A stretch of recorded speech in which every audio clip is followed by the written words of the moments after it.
Je m'appelle Steph Charlot, je suis chef de culture ici au Vinopole de L'Isle-sur-Tarn, à l'Institut français de la vigne et du vin. L'Institut français de la vigne et du vin, c'est un organisme de recherche appliquée.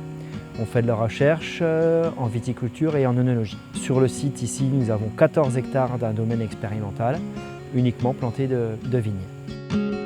Donc le domaine de l'IFV fait partie du groupe Défi depuis les tout débuts, donc ça doit faire pas loin d'une quinzaine d'années maintenant. Le premier objectif, c'était vraiment de chercher des moyens, des techniques pour diminuer l'utilisation des produits phyto. C'est un thème sur lequel on a travaillé une bonne dizaine d'années et je pense qu'aujourd'hui, on est arrivé à peu près au bout de la démarche qui était techniquement et économiquement acceptable par les vignerons.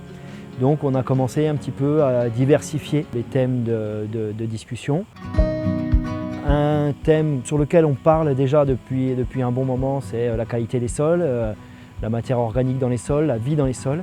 Et puis un thème qui vient d'arriver là, qui est, j'allais dire, à la mode un petit peu maintenant, c'est le bilan carbone. On a un peu une ambiguïté puisque si on veut diminuer les intrants, diminuer les produits phyto, alors il faut augmenter le nombre de passages en tracteur, si on veut faire par exemple du désherbage mécanique, et que donc aujourd'hui il faut aussi limiter l'utilisation des énergies fossiles, donc diminuer le nombre d'heures de tracteurs par hectare.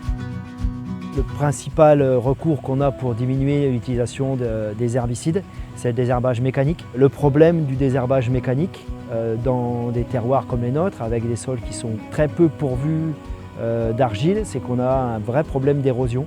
On a des sols qui sont peu stables et que dès qu'il y a un petit peu de pente, le travail du sol allié à des pluviométries importantes qui peuvent avoir lieu pendant l'été entraîne des vrais problèmes d'érosion. Pour lutter contre cette problématique, il y a quelques années est apparu un nouveau mode de désherbage, c'est le désherbage électrique. Donc ça fait 2 ans maintenant que j'ai décidé, dans les coteaux les plus pentus du domaine, d'arrêter le désherbage chimique, de ne pas le remplacer par du désherbage mécanique, mais bien par ce désherbage électrique.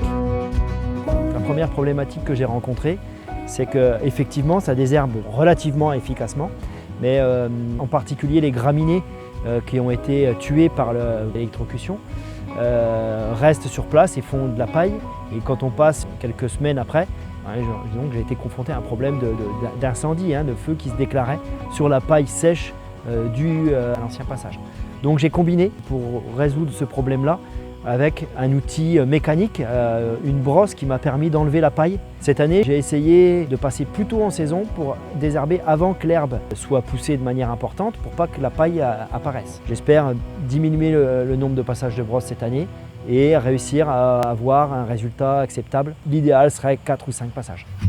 Tout le monde attend le messie qui va remplacer le glyphosate. Ça ne sera pas le désherbage électrique. La première chose, c'est le prix d'achat du matériel. C'est plus de 100 000 € le matériel, c'est donc très cher.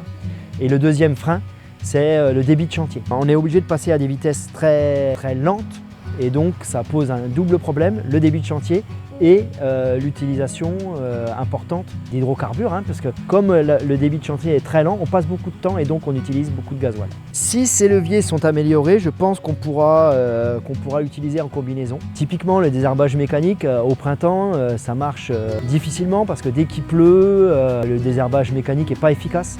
Je pense que c'est une technique qui peut même être utilisée, comme moi j'en ai l'ambition, à part entière et d'être le seul moyen de désherbage, en tout cas d'une parcelle. Je n'ai pas aujourd'hui, avec mon recul, vu de problèmes d'inversion de flore, d'apparition d'adventices résistantes. Pour le moment, je n'ai pas été confronté à ça.